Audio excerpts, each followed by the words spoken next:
പിതാവിൻ്റെയും പുത്രൻ്റെയും പരിശുദ്ധാത്മാവിൻ്റെയും നാമത്തിൽ ആമേൻ. ഈശോ മിശിഹായ്ക്കും സ്തുതിയായിരിക്കട്ടെ. പ്രിയമുള്ളവരെ, ഇന്ന് പരിശുദ്ധ അമ്മയുടെ ഒരു അത്ഭുത മെഡലിനെ പറ്റിയാണ് സംസാരിക്കാൻ ആഗ്രഹിക്കുന്നത്. അമ്മയുടെ മക്കളായ നമ്മൾ ഓരോരുത്തരും എപ്പോഴെങ്കിലും ഈ മെഡൽ കണ്ടിട്ടുണ്ടാകും, ഇതൊന്ന് കയ്യിലെടുത്തിട്ടുണ്ടാകും, സ്നേഹത്തോടെ ഒരു ചുംബനം കൊടുത്തിട്ടുണ്ടാകും, പലപ്പോഴും ഇതിങ്ങനെ നെഞ്ചോട് ചേർത്ത് പിടിച്ചിട്ടുണ്ടാകും. കാരണം അത്രമാത്രം പ്രാധാന്യമുള്ള ഒരു മെഡലാണ് 1830 ജൂലൈ മാസം 18 ഫ്രാൻസിലെ പാരീസ് എന്ന് പറയുന്ന സുന്ദരമായ നഗരത്തിൻ്റെ മധ്യഭാഗത്ത് സ്ഥിതി ചെയ്തിരുന്ന ഒരു കോൺവെൻറ്റ് ചാപ്പലിൽ അവിടെ ജീവിച്ചിരുന്ന കാതറിൻ ലബ്യൂറെ എന്ന് പറയുന്ന യുവ സന്യാസിക്ക് മുമ്പിൽ പ്രത്യക്ഷപ്പെട്ടുകൊണ്ട് പരിശുദ്ധ അമ്മ പകർന്നു നൽകിയ അത്ഭുതകരമായ ഒരു മെഡൽ. അതിന് പിന്നിലൊരു ചരിത്രം എന്ന് പറയുന്നത് എങ്ങനെയാണ്? 1830 ജൂലൈ മാസം 18 രാത്രി ജപമൊക്കെ കഴിഞ്ഞ് ഈ കാതറിൻ എന്ന് പറയുന്ന യുവ സന്യാസിനി കിടക്കാൻ പോകുമ്പോൾ അവളുടെ കിടപ്പുമുറിയിലേക്ക് ഒരു കുട്ടി കടന്നു വന്നിട്ട് അവളോട് പറഞ്ഞു, സിസ്റ്ററെ വാ, നമുക്ക് പള്ളിയിലേക്ക് പോകാം, കുറച്ചു നേരം പ്രാർത്ഥിക്കാം. പ്രിയമുള്ളവരൊന്ന് ആലോചിക്കണം, കോൺവെൻറ്റിൻ്റെ ഉള്ളിൽ ഉറങ്ങാൻ പോകുന്ന ഒരു സിസ്റ്ററിൻ്റെ അടുക്കലേക്ക് ഒരു കുട്ടി രാത്രി 11:30 മണിക്ക് കടന്നു വരികയാണ്. ആദ്യം ഒന്ന് പകച്ചെങ്കിലും പിന്നീട് അവൾ തിരിച്ചറിഞ്ഞു അത് കുഞ്ഞല്ല, മറിച്ച് അതിൻ്റെ കാവൽ മാലാക അവളെ നയിച്ചത് ദേവാലയത്തിലേക്കായിരുന്നു. ദേവാലയത്തിലേക്ക് കയറിയ അവൾ കണ്ടത് തൻ്റെ ആധ്യാത്മിക പിതാവ് പ്രാർത്ഥിക്കാൻ ഇരുന്നിരുന്ന ആ കസേരയിൽ പരിശുദ്ധ കന്യകാമറിയം ഇങ്ങനെ ഇരിക്കുക. അവൾക്ക് സന്തോഷം അടക്കാനായില്ല. അവൾക്ക് ചിരിക്കണോ കരയണോ എന്ത് ചെയ്യണമെന്നറിയാതെ അവൾ ഓടി അമ്മയുടെ മുമ്പിൽ ഇങ്ങനെ മുട്ടൂത്തി നിൽക്കുക. എന്നിട്ട് 2 കൈയും അമ്മയുടെ മടിയിൽ വെച്ച് അമ്മയെ ഇങ്ങനെ നോക്കി നിൽക്കുക. അമ്മ അവളെയും നോക്കി നിന്നു. പിന്നെ അവർ 2 പേരും വളരെ സന്തോഷത്തോടെ ഒരുപാട് കാര്യങ്ങൾ ഇങ്ങനെ പറയാൻ തുടങ്ങി. പ്രിയമുള്ളവരെ, 11:30 മണിക്ക് ആരംഭിച്ച സംസാരം തീർന്നത് 1:30 മണിക്കാണ്. 2 മണിക്കൂർ നീണ്ടു നിന്ന സംസാരം. ആ സംസാരത്തിൻ്റെ കാതലായ സന്ദേശം എങ്ങനെയായിരുന്നു? ആ ദേവാലയത്തിലുണ്ടായിരുന്ന ബലിപീഠം ചൂണ്ടിക്കാണിച്ചിട്ട് അമ്മ അവളോട് പറയുന്നുണ്ട്, ആ ബലിപീഠത്തിൻ്റെ ചുവട്ടിൽ എൻ്റെ മകൻ്റെ രക്തം, കർത്താവ് ഈശോ മിശിഹായുടെ തിരുരക്തം, അതുമല്ല എങ്കിൽ നമുക്കൊക്കെ ഊർജം നൽകുന്ന കർത്താവിൻ്റെ കൃപ ഇങ്ങനെ തളം കെട്ടി നിൽക്കുന്നുണ്ട്. അത് സ്വന്തമാക്കുന്നതിൽ ഒരിക്കലും നീ മടി കാണിക്കരുത്, മറ്റുള്ളവരെ ഇത് സ്വന്തമാക്കണം എന്ന് പ്രേരിപ്പിക്കുകയും ചെയ്യണം. പ്രിയമുള്ളവരെ, 2 മണിക്കൂർ നീണ്ടു നിന്ന അവരുടെ സംസാരവും പ്രത്യക്ഷപ്പെടലും അവിടെ അവസാനിക്കുക. അവൾക്ക് എന്തെന്നില്ലാത്തൊരു സന്തോഷമായിരുന്നു. മാസങ്ങൾ കഴിഞ്ഞ് നവംബർ മാസം 27 അതേ സന്യാസിനി അതേ കുഞ്ഞിച്ചാപ്പലിൽ സായാഹ്ന പ്രാർത്ഥന നടത്തുമ്പോൾ വീണ്ടും ഈ അമ്മ പ്രത്യക്ഷപ്പെടുക. ആ സമയത്ത് വെറുതെ ഒരു കസേരയിലായിരുന്നില്ല അവൾ ഇരുന്നത്, മറിച്ച് അവൾ ഒരു ഭൂഗോളത്തിൻ്റെ മുകളിൽ ഇങ്ങനെ ചവിട്ടി നിൽക്കുക. അവളുടെ കാലുകൾക്കും ഭൂഗോളത്തിനുമിടയിൽ സർപ്പത്തിൻ്റെ തല തകർത്തുകൊണ്ടാണ് അവളിങ്ങനെ ചവിട്ടി നിൽക്കുന്നത്. കൈകളിങ്ങനെ താഴേക്ക് ഇങ്ങനെ വിരിച്ചു പിടിച്ചു നിൽക്കുക. ഈ കൈകളിൽ നിന്ന് പ്രകാശകിരണങ്ങൾ ഇങ്ങനെ താഴേക്ക് വീഴുന്നുണ്ട്. അത് വേറൊന്നുമല്ല, കൃപയുടെ രശ്മികളായിരുന്നു. അവൾക്ക് ചുറ്റും ഒരു വലിയൊരു പ്രകാശ വലയമുണ്ടായിരുന്നു.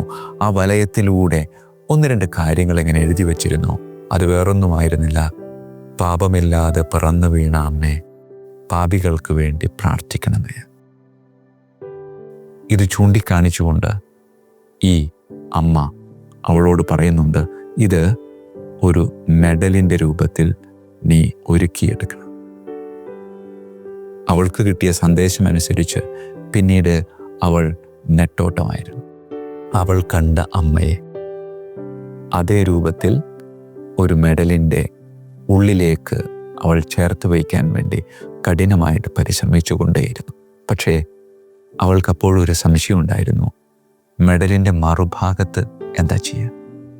ആ സംശയം അവളെ ഇങ്ങനെ അലോസരപ്പെടുത്തിയപ്പോൾ ഡിസംബർ മാസം ക്രിസ്തുമസിൻ്റെ ആഘോഷങ്ങൾക്ക് മുമ്പ് അമ്മ അവൾക്ക് വീണ്ടും പ്രത്യക്ഷപ്പെട്ടു.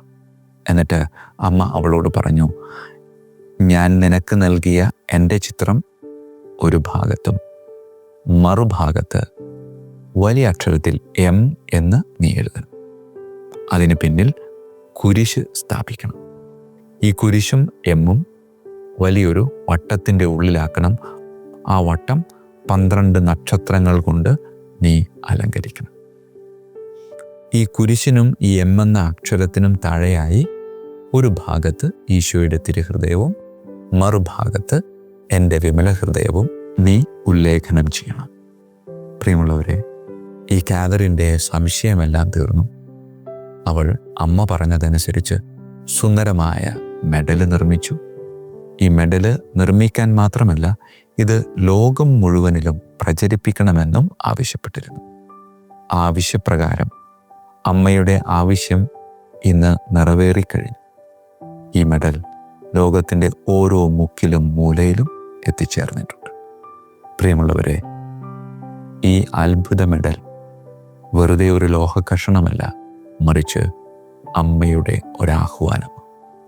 അമ്മ പകർന്നു നൽകിയ സന്ദേശം ഇതായിരുന്നു: എൻ്റെ കൈകളിലൂടെ ഇങ്ങനെ ഒഴുകിയിറങ്ങുന്ന ഈ കൃപ, ഇത് എല്ലാ ദിവസവും നിന്റെ ഇടവക ദൈവാലയത്തിലെ ബലിപീഠത്തിൽ നിന്നിങ്ങനെ ഒഴുകിയിറങ്ങുന്നുണ്ട്.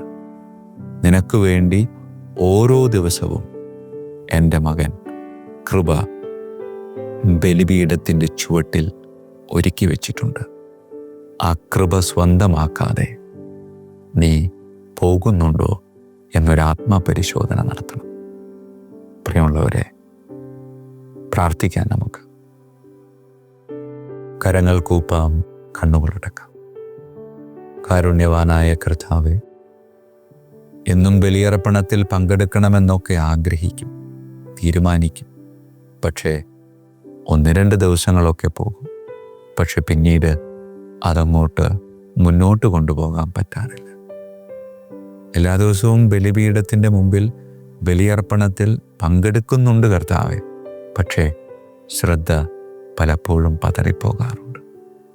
എല്ലാ ദിവസവും ബലിയർപ്പണത്തിൽ പങ്കെടുത്ത് ശ്രദ്ധയോടെ നിൽക്കുന്നുണ്ടെങ്കിലും പാപത്തിൻ്റെ ചില കറകൾ ആ കൃപ യോഗ്യതയോടുകൂടെ ഉൾക്കൊള്ളുന്നതിന് തടസ്സമായി മാറാറുണ്ട്.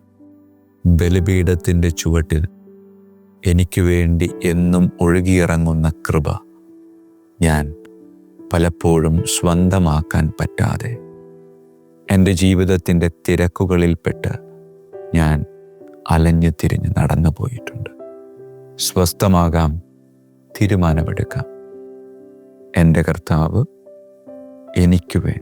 എനിക്ക് വേണ്ടി മാത്രം എൻ്റെ ഇടവക ദൈവാലയത്തിൻ്റെ ബലിപീഠത്തിൻ്റെ ചുവട്ടിൽ ഒരുക്കിയിരിക്കുന്ന കൃപ അനുദിനം സ്വന്തമാക്കാനുള്ള ഒരു താല്പര്യം, ആ താല്പര്യം പ്രായോഗിക തലത്തിലേക്ക് കൊണ്ടുവരുവാനുള്ള ഒരു തീഷ്ണത, ഈശോയെ എന്നിലേക്ക് നിൻ്റെ അമ്മയിലൂടെ പകർന്നു നൽകണമേ. കർത്താവായ ക്രിസ്തു വഴി ഞങ്ങൾ സമർപ്പിക്കുന്ന പ്രാർത്ഥന കേട്ടരുളണമേ. ആമേൻ. ഈശോ മിശിഹായ്ക്കും സ്തുതിയായിരിക്കട്ടെ.